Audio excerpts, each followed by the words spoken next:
this week's edition of WCS Sports Connection. I'm your co-host, Jeremy Qualls, and with me always is our regular basketball expert, Tate Mathews. Tate, before we look like complete idiots and try to pick these games, let's discuss something that happened that's really cool.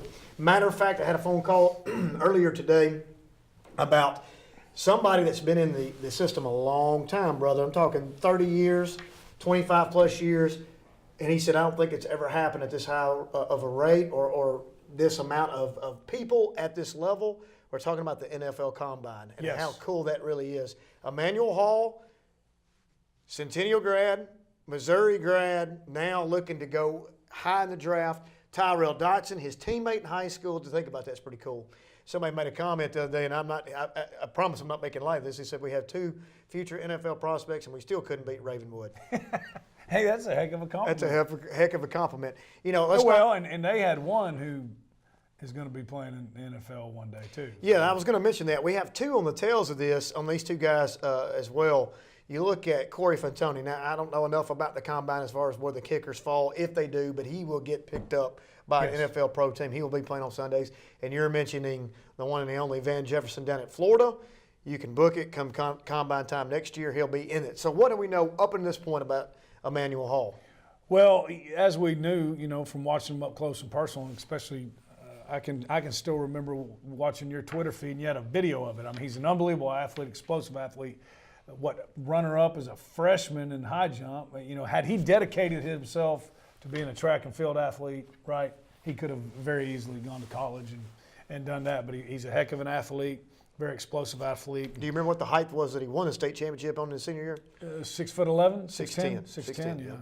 That's pretty strong. It's real strong. You remember back in the day when we would put a rebounder, you remember that, the trampoline, the rebounder up on blocks? That's correct. That's what I would need to clear 6'10". I don't think you'd make it then. Well, if I dove over it. Maybe. How are these for some Combine results? Emmanuel Hall, 40 time, 4.39. Now, again, boys and girls. What's his weight? Men and women. 220, 230? Yes. 220, 230, and that's on 6'4", a 6'5". laser electronic timer. This isn't Coach Qualls out with the clicker. This is as close as this is the most accurate 40 time that you'll ever have outside. Yeah. Maybe outside the Olympics? It's probably as accurate. Yeah. I mean, it's down to. As soon as he comes off there, boom, That's flying, boys. That's flying. 4.3. 4.39. Bench press, 15 reps. Now, that's for those that follow this stuff, that's 225 pounds. Emmanuel, 2 plates on each side. 2 plates. We're not making 15. excuses. There are some backs and things. He needs to work because you can do that 18, so he needs to work. That's right, without a doubt. The problem is he's got long arms, so that's never going to be his, strong suit. Vertical jump, 43.5. Anything over 39 is ridiculous. Think about that. Vince Carter's in the 40-plus range. This is ridiculous. He's over 3 feet off the ground. I know. He's almost 4 feet off the ground. 230. Broad jump, 141. Would you like to? Please break that down for us. That's an NFL record for wide receiver, right? Second longest ever in the history of the Combine, if I heard that correctly. In feet, please. Well, I can't even do that. That's 11. It's over 11 10, and change. Yeah, it's over 10 feet. Intern Lance will get that for us. Intern Lance, get the calculator out. Now, here's the cool thing. Just think if the broad jump had been a step, and I think we need to incorporate that. You need to get with Coach True, Mr. True, on the board of control. I think the broad jump needs to be a track and field new event. Not the long jump, the broad jump too, right beside it. So to me, when we're talking about football, I bet when you talk about explosiveness, I think that is the most telling. I bet you can't long jump that far. I can Get a running start. Listen, let's quit making fun. This is unbelievable stats. To believe that this man 4 years ago was in a Centennial uniform, now going to be in the Combine. I really wished I had some numbers prior to this show about where his prospective draft status is, but I think his stock, if we're buying and selling, is out the roof, and he has moved up the line, up the draft boards significantly. Well, you'd have to talk to the experts, but here's what I would think. You are talking to the experts. That's unbelievable stuff, right? So what that is, here's the thing. You always got to remember this. I've watched this my whole life. Pro coaches think, college coach couldn't get him to do it, but we can do it because I'm a pro coach. College coach thinks high school guy couldn't do it. I can get him to do it. We see the ceiling, right? That's right. We look at size, we look at wingspan, we look at athletic ability, We get him out there. Let's not fail to mention that he was the SEC leading receiver in the last 2 years. That's right. You know, it just happened to be on a team that was not getting a lot of fanfare because of the fact of their overall record.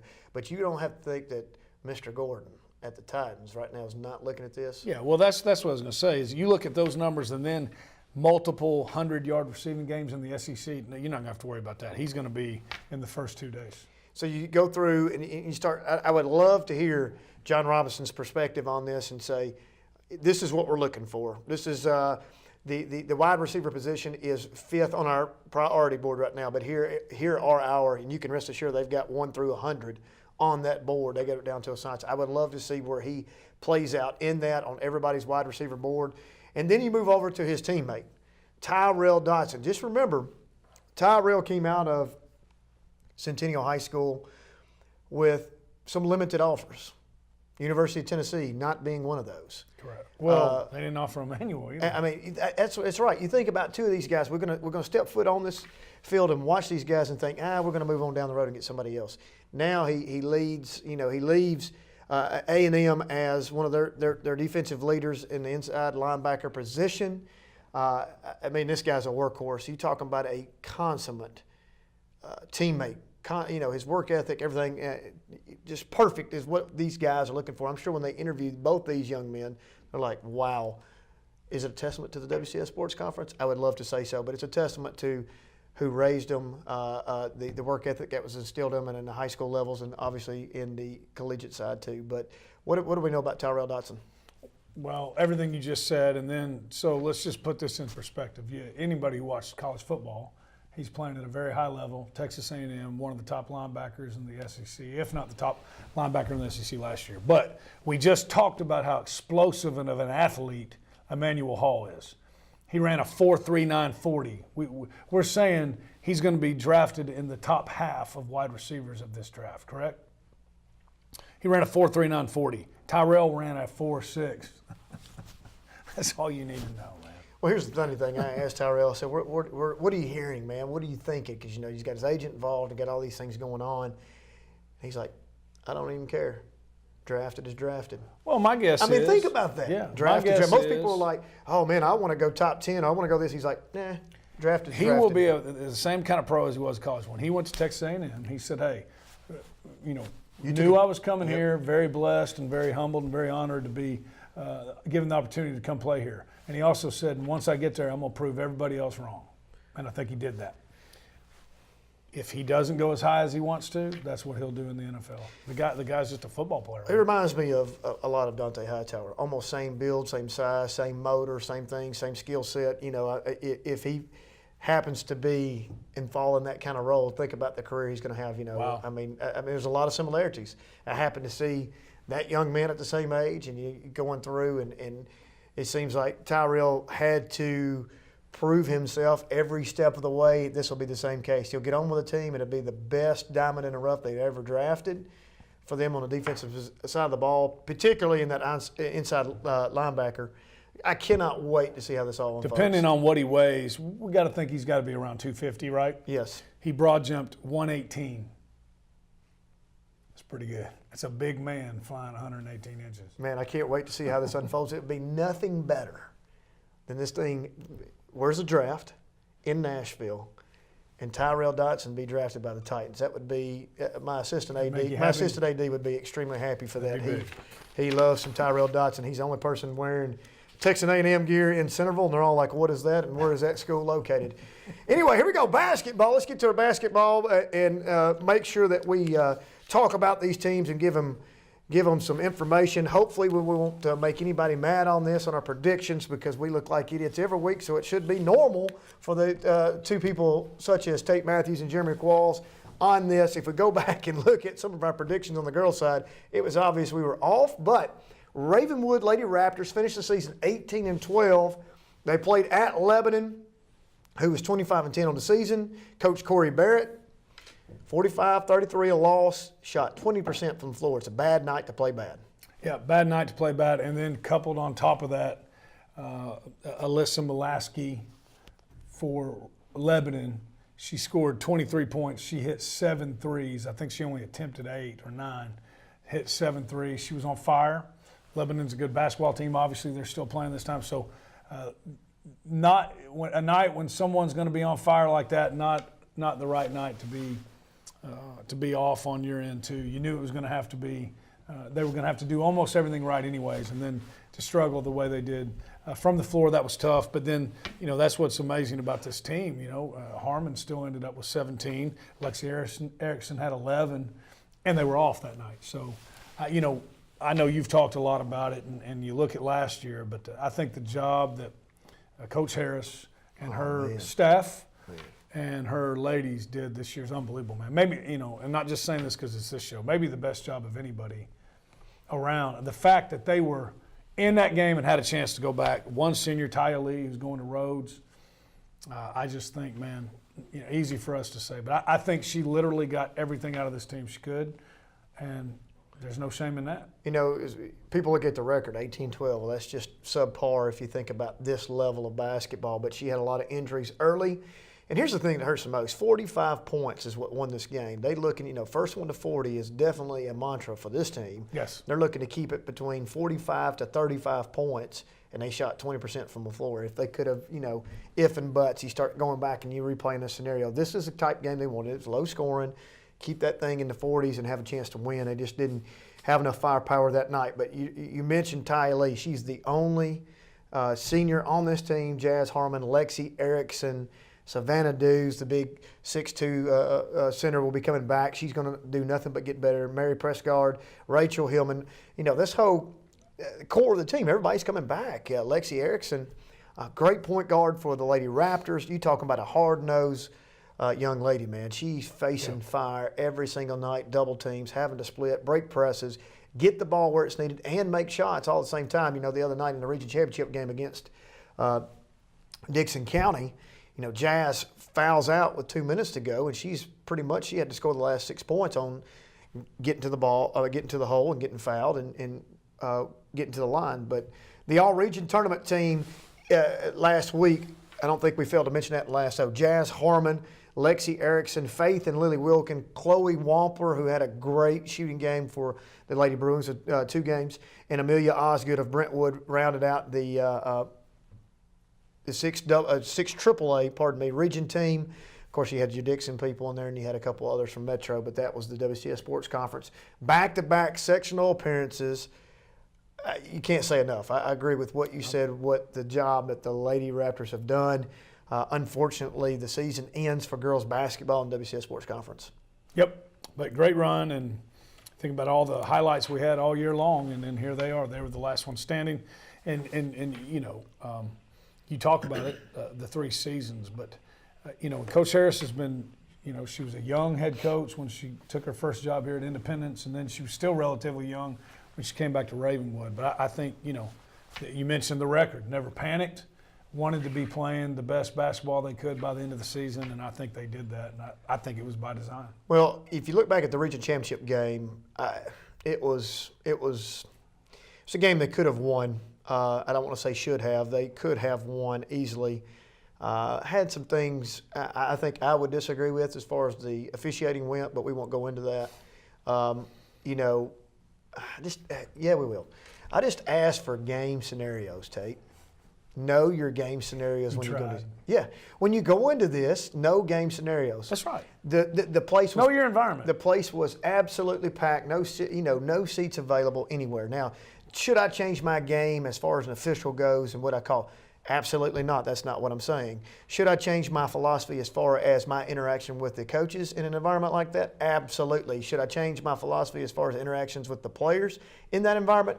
Absolutely. I think you saw in the paper this past weekend, Krieger mentioned the fact that there was 6 or 7 technicals given during the state championships of the D2 level, the state tournament during those games. And it's emotion. It's all emotional based. If a kid makes a mistake and dribbles the ball hard and hands it to him, you roll on. If a coach yells at you and doesn't personally attack you, when I say personally, I'm talking about you, your livelihood, your parents, your wife, whatever the case may be. If that's not the case, and I'm just asking, maybe not nicely, but asking about a particular call, you go over there. That's all they want to do. They just want to be heard. Yeah. Right. They just want As to be long heard. as you're not trying to show them up. Right. I get it. So in this case, with about 4 minutes to go in the game, 5 minutes to go in the game, there was a questionable call about foul. Okay. It was no call, pardon me. Ball goes out of bounds, turnover goes to Dixon. It's a foul. It's a foul. We say it about 3 times. Not just screaming it, but say it over in the corner. I mean, they're literally 10 minutes. So, yeah, they may have been warned earlier. But you know what? Once again, it goes back to game scenarios. This is the argument I've always had. You have to emotionally detach yourself from the game. You got to. Go into the game. We've got a full house tonight, boys. It's going to be fun. Let's emotionally detach ourselves from the crowd, and let's emotionally detach ourselves from the coaching staff. Because what's going to happen is if they get beat or if they win, they can't even enjoy the win because they got to get ready for the next game, right? I'm going to go collect my check over here from the AD or the principal, and I'm going to get my car and I'm going to drive 50 miles home, and I'm going to be laughing on the phone all the way home. And I'm not going to think another thing about it. But that coach, however, if they get beat specifically in a season-ending game, they're going to think about it a long time. Yeah. So, you know, I've got some buddies that officiate in West Tennessee. One of them happens to be one of my assistant coaches back in the day. So he's got to be, and I know for a fact he's one of the better officials over there because he gets both sides. He's been on both sides, so he can easily go over to the guy and put his hand over the mouth like they do at the collegiate level and say, "Coach K, quit dog cussing me, or I'm going to have to whack you." And guess what happens? He stops. It's that simple. Or he whacks him. No, I agree. But which part are we talking about here? We talking about the Rainwood part? Or we talking about that article? I'm just talking about the whole thing, the whole shooting match. Because here's what I would say. I'm probably going to make some of my coaching is this a buddies technical? mad. Is that a technical? It is today because obviously we can't show emotion in the game. No. I agree. Here's what I'd say on both sides. Referees, it's just like coaches. Referees, I would think that most of the referees that are refereeing these games would tell you that they would like to, given the opportunity, be a big-time college referee. Okay, well, if you can't handle a coach getting on you a little bit, then you probably don't need to be reffing college games because that's dang sure going to happen, right? Oh, man. But on the flip side, here's what I would say. That article, and I respect Tom Krager a lot. I love him. That article bothered me because here's what I'm telling. I can tell you this is what's being told to Jackson and Jarrett Mathews, and you better believe that there is no waiver on this. That is an adult out there officiating that game. Now, when you've been kicked out of games for 3 times, okay, and then you get another technical and the coach doesn't call you over and say, "Son, we need you," probably shouldn't do anything that's getting the technical. And you definitely don't need to be disrespecting an adult in a room full of other adults. That's on you. Okay, so you've gotten on a different stuff. I don't disagree with you. Now you're going from the athletes. We need to remember we don't need children trying to disrespect. No, even you're if right. They are No, I'm with you. I'm with you. I'm with you. And if you don't correct them, that's your fault. 100%. Period. 100%. But that's not what happened with Ravenwood. There's a lot of things that happen on the undercurrent that people do not see. I'm a referee. I'm going to the line. I'm handing the ball, and I'm hearing these kids jawing, and we're cussing. That's a total different thing. I don't disagree. Yes, you are correct. Now, if a kid hadn't given you trouble all night and I hit a 3 in a big moment and you've got 2,000 people there and you can't hear and the lid just got blew off and I throw my fingers up for a 3. Pathetic. That's when you have to detach yourself for just a moment. Now, these guys and men and women that do this, I respect them fully. I try to help them as much as we can when I'm at games. Look, you know what? It's not their full-time job. It is a difficult job. All I ask is I think if I was in that role, I would emotionally detach myself. I've seen in here lately where the crowd got on the referee and the referee turned and did this. Now, I have zero sympathy. That guy should never referee. I have zero sympathy for anybody that does that and they're going to turn around and give somebody technical. Me too. That's the end of that. Here we go. I think what you're saying is this. This is what we got to get to. The head coach, as long as the head coach is not causing a scene or trying to make you look bad, the head coach ought to be able to have a conversation with the ref. That's right. And not get teed up. Okay, here we go. Boys, 3 teams in WCS Sports Conference are left in the sectionals. And, when you see this and this airs, it will have to be played. So we will officially look like geniuses or idiots. And I just hope none of those referees are reffing any of our WCS. They won't see it until after the fact, right? We're not dogging. I'm just asking a simple request. I'm with Brentwood, 25-8. How'd they get to this point? They played Franklin in the 6th AAA championship, Tate. 78-51. The game was tied at the half, 23-23 before the explosion happened. And what was the explosion, Tate? Reese Glover. Well, no. How many points did he have at half? How many points did he have at half? 2. 27 in the second half. 7 of 8 3-pointers. The 7 that he made, he had a It's unbelievable. If Coach Shirley, I don't know what he took, but his guards, they were doing what they were supposed to do. Nothing they could do. Nothing they could do. Great defense. The one that he missed, I was standing with Coach Crawford. The amazing thing is, the one that he missed, he was wide open. He was wide open. That's the one that he missed. But those guys were playing great defense. I don't know how you can obviously, we're going to have to try to figure something out if they were to meet again. But they're playing great defense. I would love nothing more for them to meet again, because if they did, that would be for the AAA state championship. That's that right. Would be unbelievable. But I agree. I don't think it matters if you were a Franklin fan, a Brentwood fan, or just a basketball fan. That second half shooting performance, I've never seen anything like that. Anybody that came to see Franklin play during that turn, I know Coach Omar Mance was there from Trevecca. He's sitting there thinking, well, I wish this guy was playing for me. Because they like to shoot threes. What Sundance Wicks has done at Western Missouri by getting this guy. Yeah, that was big. I mean, there's a lot of people that passed on him. A lot of people that passed. He's too small. He can't get his shot off. Well, Brentwood happens to be one of the larger across-the-board teams that you'll see in high school, and he's getting his shot off because if he can't get his shot off, he backs up. And if he can't get that shot off, he backs up more. And he continues to make. He has the James Harden backstep fadeaway better than anybody you've ever seen. And it's not by accident. It's not. This kid is put into work. But let's talk about the inside game as well. Shari Hainsworth has made a difference, a world of difference for the Franklin Rebels on the inside. But to me, the motor of this team is Reed Kemp. Well, let's look at it. We're tied 23-23 at half. And let me tell you something. Reed Kemp, I agree with you. We've been singing his praises all year long. That first half now was heated. Come down, Ben Mills rejects him. He gets it back, goes up again, rejects him again. That was unbelievable. That was a heck of a play, too. But you're right. It was like a heavyweight fight. It was a heavyweight fight. Everybody was like, this place is on pins and needles. Yeah. That was, It was. And so you came back out at halftime. There was no room anywhere. Capacity crowd. I don't even know if there was room at the end of either one of the benches. I don't know where you could have gone. And by the way, the student sections were involved all night long, but I didn't see it. Everything went well. I thought it was a great display of sportsmanship. Nobody got mad that I saw, or at least they didn't let it go too far. But anyways, it was a great environment. I went to a sectional game the week before that would have loved to have had half that environment. State tournament, by the way, this over the past week. Yeah, that one probably would have given probably for one side.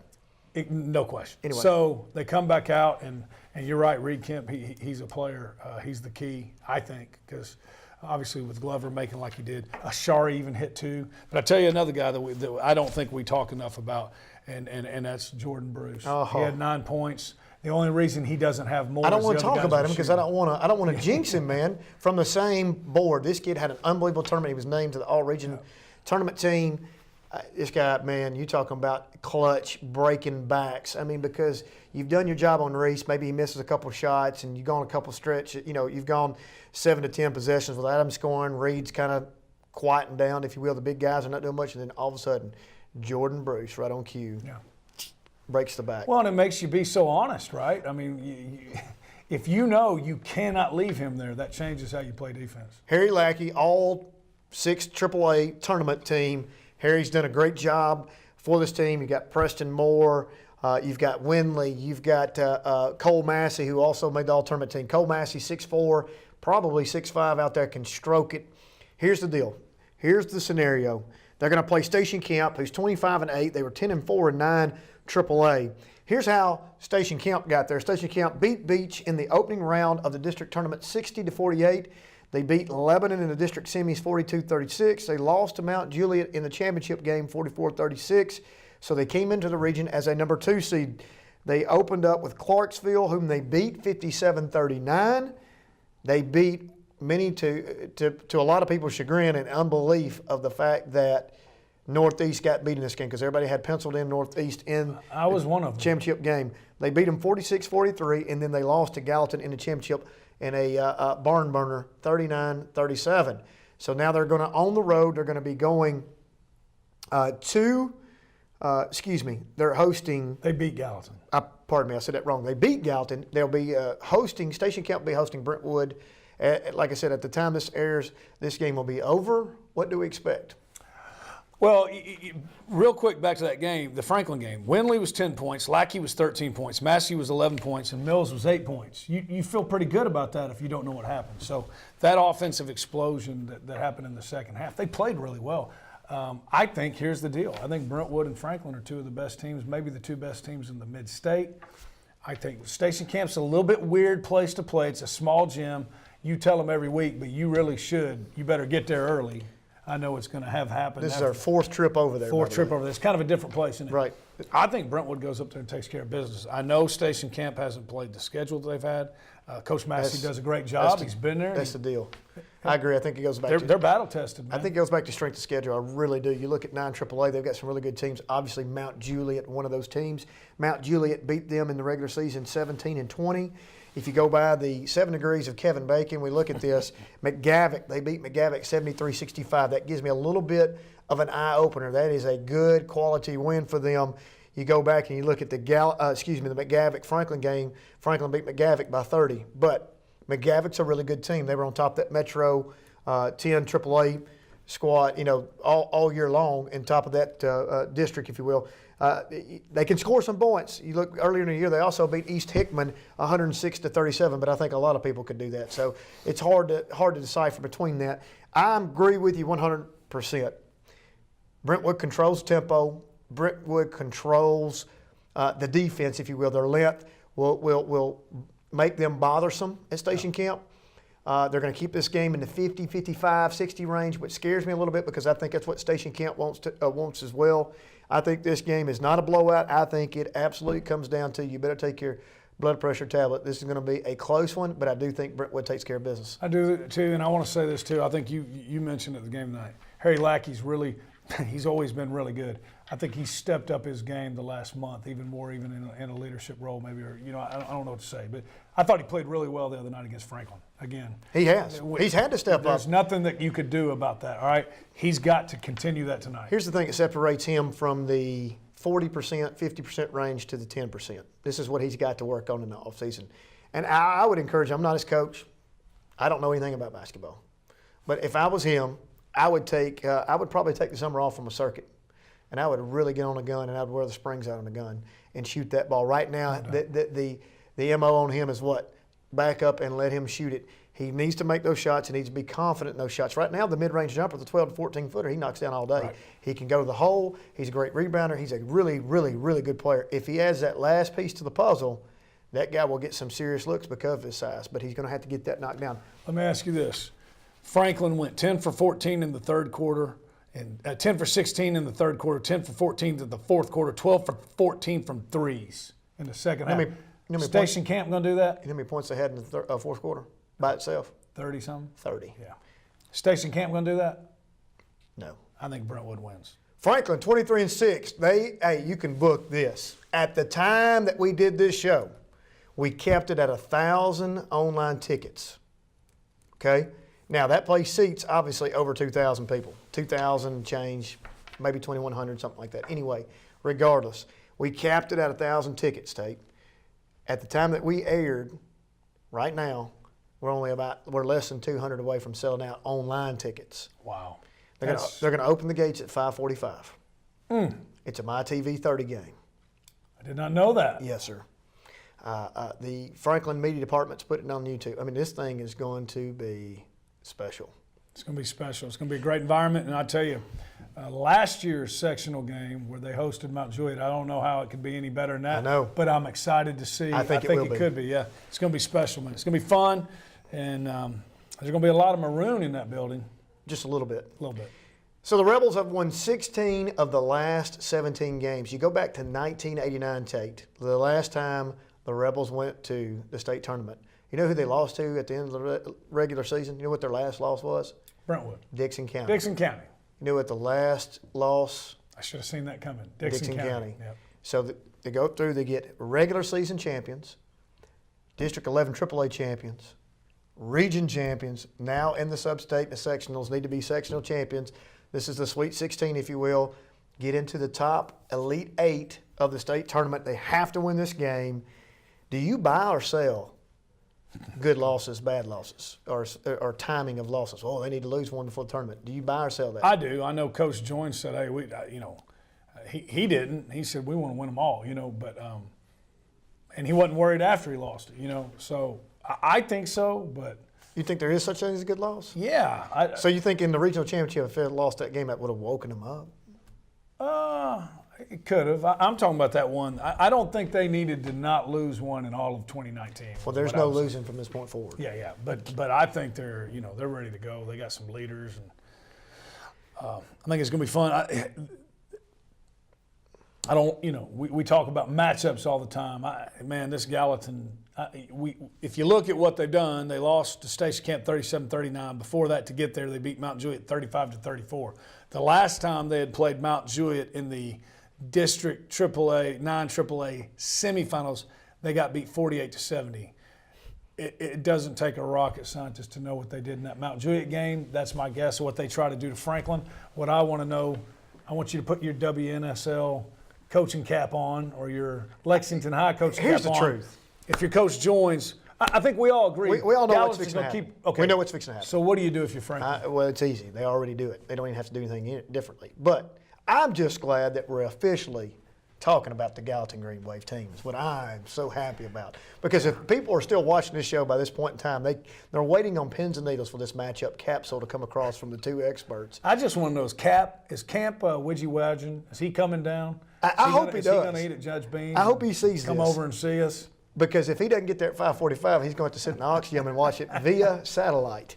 How did we get here? Gallatin 19-14, 6-8 in non-AAA play. Now, two schools of thought. Did they get there, or did they figure it out late, or they just they struggled all year long? Who knows? But they got it together now. They've played well. I think what they did is they figured out a recipe to success.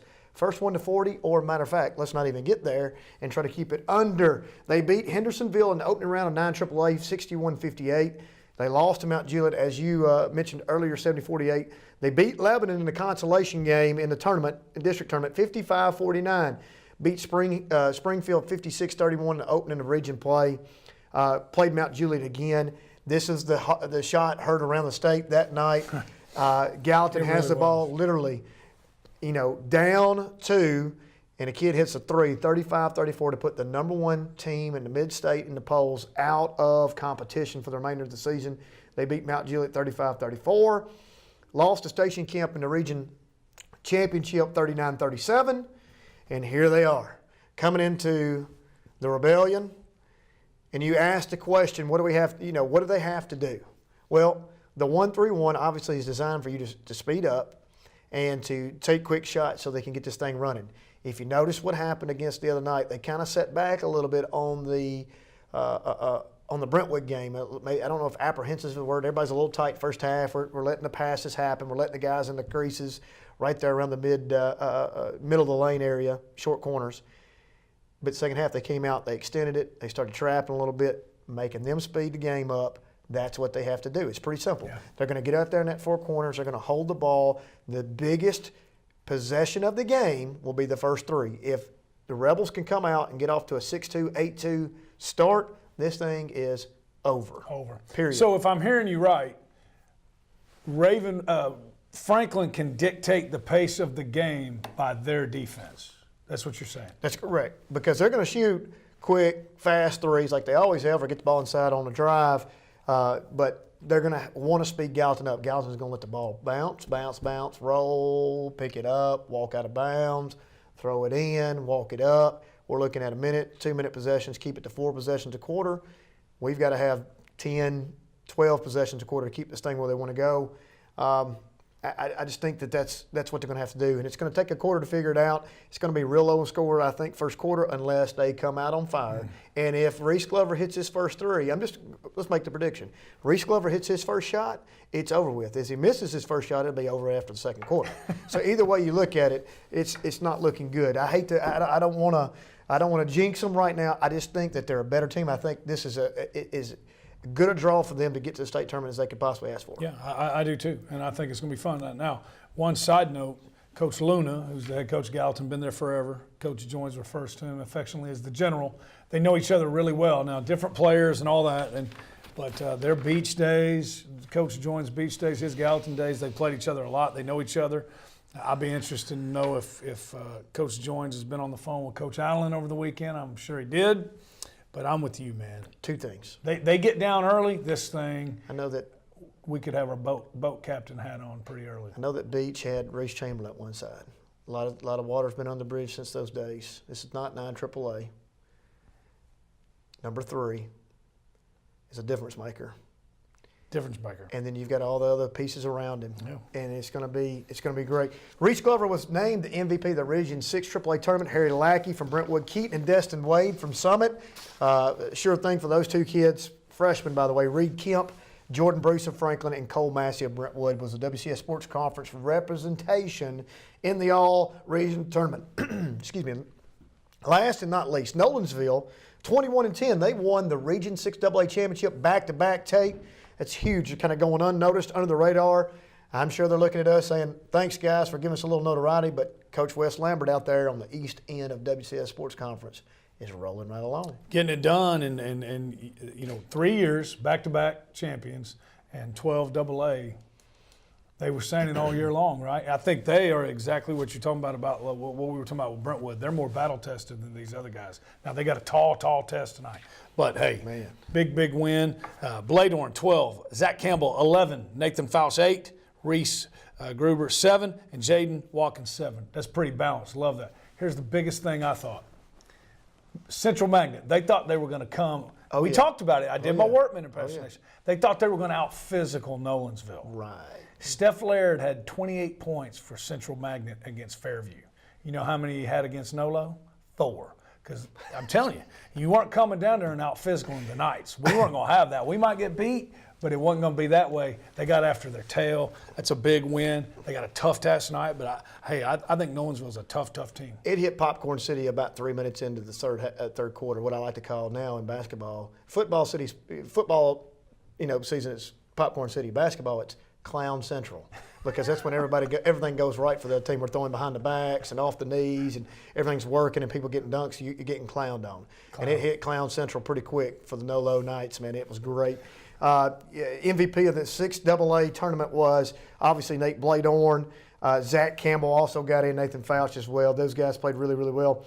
They played East Nashville, 25-6, 11-1. How did they get here? This is a extremely tall task, and if Nolensville wins this game, I firmly believe in the AA level they can get as deep as they want, as long as they don't match up against Wooddale. Wooddale's the team to beat. You've got the Lawson younger brothers now at Wooddale. Somehow they transferred, for third school in 3 years. Daddy's coach, you know how that goes. But we're going to complain about people moving around in the mid-state. Lost to MLK in the district tournament, 56-51. They bounced back, beat Maplewood in the consolation game. They beat White House 20 in the opening of the region. They beat MLK, got that game back 54-51. Lost to Pearl Cone in the championship game. Interesting note, East Nashville has beaten Franklin 71-70. Reese Glover missed that shot from the top of the key. 2 weeks prior to that, he hit that shot and beat them on the last-second shot. They've also lost to Hillsborough 55-52.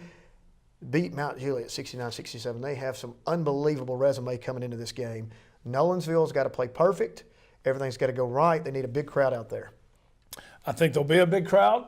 I think they're going to be ready, and they're going to play. They're going to. It can't get up into that 70, 80, 90s, right? I do think, and you mentioned the Franklin losing to him. Franklin's got some bigs, but I don't think they have anybody that's a big like Bladorn. He's a different big. Is that fair? That's fair. I think he is a mismatch problem. I think he's a mismatch problem for East. So, Coach Fay is a good coach, right? You know they're going to have a good game plan. This is going to be a fun one, and I think this one's a lot like you talked about with Brentwood and Station Camp. It's a tight one. I think all the Knights can hope for is to be in it at the end, and let's get this win, go to the glass house. Could be shortchanging. Really could. I tell you why. Who? Well, I could be. I think they're in. Fairview goes to Stratford. Last year gets beaten overtime. We didn't give them a prayer. Yeah. Nolensville gets in that game. They're hungry. All those kids are back. They've got it figured out. Can they beat this team if they can control the tempo? Yeah. Yes, absolutely. Does the WCS Sports Conference get 3 teams in the state tournament first time in history? Yes. I think they did. I love it. Because I think Nolensville is going to upset them, and I think the other two are done. I love it. I love it. I love the way. Hey, thanks for staying this long with us. If you're watching from Gallatin, we appreciate it. Thanks for joining us. We'll see you next time.